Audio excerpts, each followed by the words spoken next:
5 years old. We were playing on top of a bunk bed. I was 2 years older than my sister at the time. I mean, I'm 2 years older than her now, but at the time that meant she had to do everything that I wanted to do, and I wanted to play war. So we were up on top of our bunk beds, and on one side of the bunk bed I had put out all my G.I. Joe soldiers and weaponry, and on the other side were all my sister's Milos and ponies and ready for a cavalry charge. There are different accounts of what actually happened that afternoon, but since my sister is not here with us today, let me tell you the true story. Which is my sister is a little bit on the clumsy side, and somehow, without any help or push from her older brother at all, suddenly Amy disappeared off the top of the bunk bed and landed with us crash on the floor. And I nervously peered over the side of the bed to see what had befallen my fallen sister, and saw that she landed painfully on her hands and knees on all fours on the ground. I was nervous because my parents had charged me with making sure that my sister and I played as safely and as quietly as possible. And seeing as how I had accidentally broken Amy's arm just 1 week before,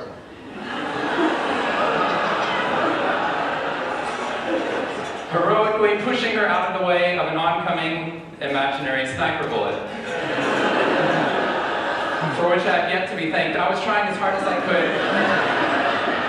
She didn't even see it coming. I was trying as hard as I could to be on my best behavior, and I saw my sister's face this wail of pain and suffering and surprise, threatening to erupt from her mouth and threatening to wake my parents from the long winter's nap for which they had settled. So I did the only thing my little frantic 7-year-old brain could think to do to avert this tragedy. If you have children, you've seen this hundreds of times before. I said, Amy, wait, don't cry, don't cry. Did you see how he landed? No human lands on all fours like that. Amy, I think this means you're a unicorn. Now that was cheating, because there's nothing in the world my sister would want more than not to be Amy the hurt 5-year-old little sister, but Amy the special unicorn. Of course, this was an option that was open to her brain at no point in the past, and you could see on my poor, manipulated sister's face conflict, as her little brain attempted to devote resources to feeling the pain and suffering and surprise she just experienced, or contemplating her newfound identity as a unicorn. And the latter won out. Instead of crying, instead of ceasing our play, instead of waking my parents with all the negative consequences that would have ensued for me, instead a smile spread across her face, and she scrambled right back onto the bunk bed with all the grace of a baby unicorn. With one broken leg. What we stumbled across at this tender age of just 5 and 7, we had no idea at the time, was something that was going to be at the vanguard of the scientific revolution occurring 2 decades later in the way that we look at the human brain. What we had stumbled across is something called positive psychology, which is the reason that I'm here today and the reason that I wake up every morning. When I first started talking about this research outside of academia and out with companies and schools, the very first thing they said to never do is to start your talk with a graph. The very first thing I wanted to do is start my talk with a graph. This graph looks boring, but this graph is the reason that I get excited and wake up every morning. And this graph doesn't even mean anything, it's fake data. What we found is,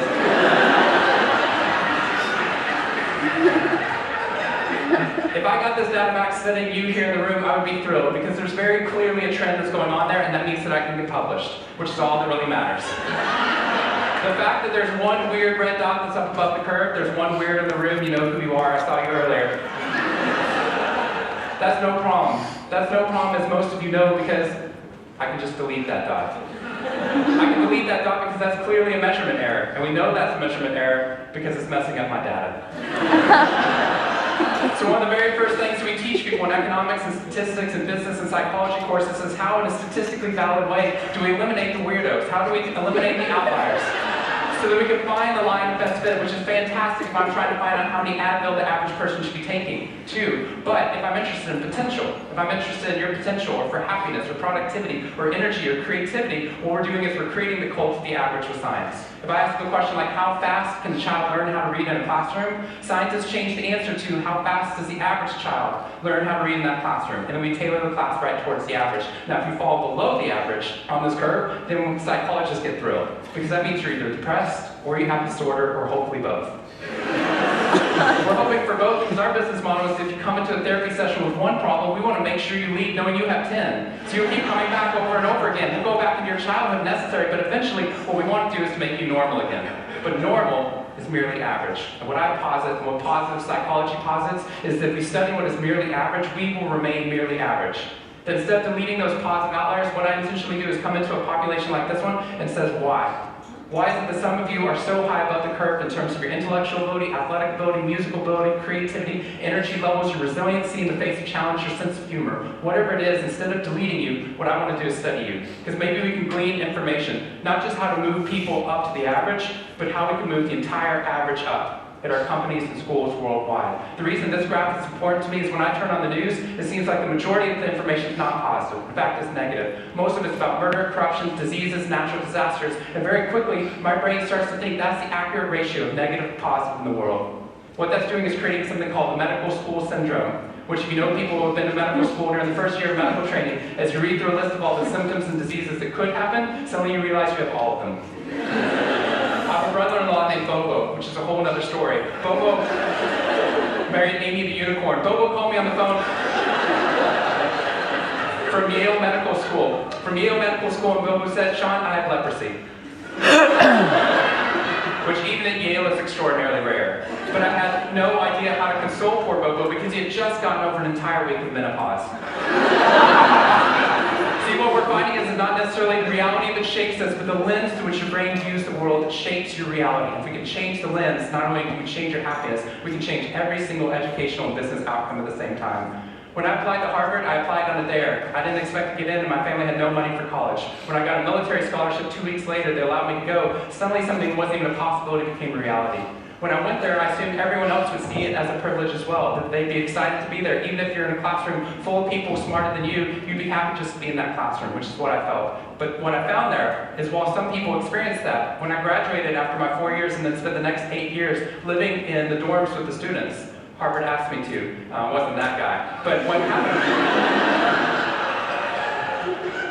I was an officer at Harvard to counsel students through the difficult 4 years, and what I found in my research and my teaching is that these students, no matter how happy they were with their original success of getting into the school, 2 weeks later their brains were focused not on the privilege of being there, nor on their philosophy or their physics. Their brain was focused on the competition, the workload, the hassles, the stresses, the complaints.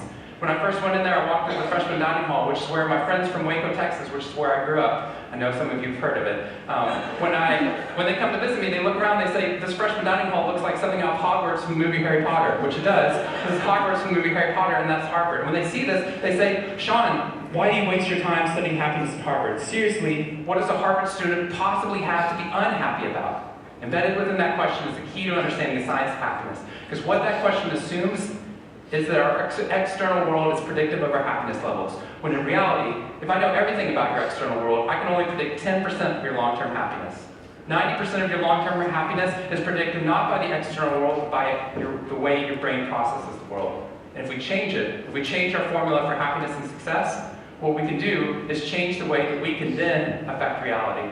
What we found is that only 25% of job successes are predicted by IQ. 75% of job successes are predicted by your optimism levels, your social support, and your ability to see stress as a challenge instead of as a threat. I talked to a boarding school up in New England, probably the most prestigious boarding school, and they said, "We already know that." So every year, instead of just teaching our students, we also have a wellness week, and we're so excited. Monday night, we have the world's leading expert coming in to speak about adolescent depression. Tuesday night is school violence and bullying.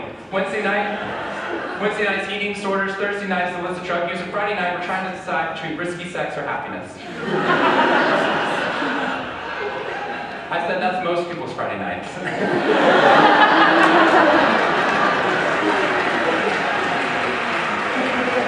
Which I'm glad you liked, but they did not like that at all. Silence on the phone. And into the silence, I said, "I'd be happy to speak to your school, but just, that's not a wellness week. That's a sickness week." What you've done is you've outlined all the negative things that can happen, but not talked about the positive. The absence of disease is not health. Here's how we get to health. We need to reverse the formula for happiness and success. In the past 3 years, I've traveled to 45 different countries, working with schools and companies in the midst of an economic downturn. And what I found is that most companies and schools follow a formula for success, which is this: if I work harder, I'll be more successful. And if I'm more successful, then I'll be happier.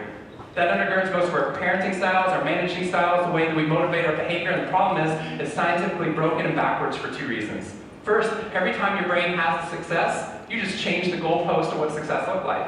You got good grades, now you have to get better grades. You got into a good school, now you have to get a better school. You got a good job, now you have to get a better job. You hit your sales target, we're going to change your sales target. And if happiness is on the opposite side of success, your brain never gets there. What we've done is we've pushed happiness over the cognitive horizon as a society. And that's because we think we have to be successful, then we'll be happier. But the real problem is our brains work in the opposite order. If you can raise somebody's level of positivity in the present, then their brain experiences what we now call a happiness advantage, which is your brain at positive performs significantly better than it does at negative neutral stress. Your intelligence rises, your creativity rises, your energy levels rise. In fact, what we found is that every single business outcome improves. Your brain at positive is 31% more productive than your brain at negative neutral or stress. You're 37% better at sales. Doctors are 19% faster and more accurate at coming up with the correct diagnosis when positive instead of negative neutral or stress, which means we can reverse the formula. If we can find a way of becoming positive in the present, then our brains work even more successfully, as we're able to work harder, faster, and more intelligently. What we need to be able to do is reverse this formula so we can start to see what our brains are actually capable of. Because dopamine, which floods into your system when you're positive, has two functions. Not only does it make you happier, it turns on all the learning centers in your brain, allowing you to adapt to the world in a different way. We found that there are ways you can train your brain to be able to become more positive. In just a 2-minute span of time, done for 21 days in a row, we can actually rewire your brain, allowing your brain to actually work more optimistically and more successfully.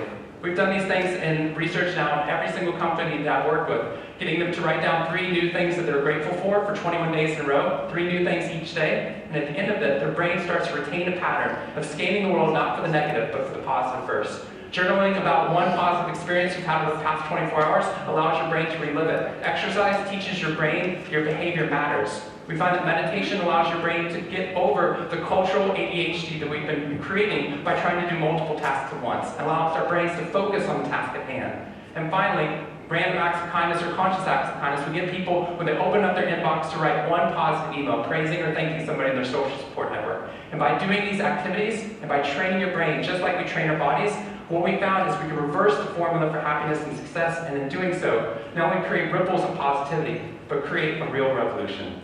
Thank you very much. All right, I'm going to end it there. I yabbered on a little bit longer. Sorry for the acid trip of the video. But I think the words at least were clear. I hope you got something out of this, folks. I really do. I hope that you can see something applicable to your daily lives and your role in life, but your role as RAs too, and the impact you have on other people. Reach out. Did you see how those people cried when they called their loved ones and shared with them? You have that ability. Why not do that tomorrow? You can do that tomorrow, you know? So that's it. Thanks for coming. I'm Chef Now.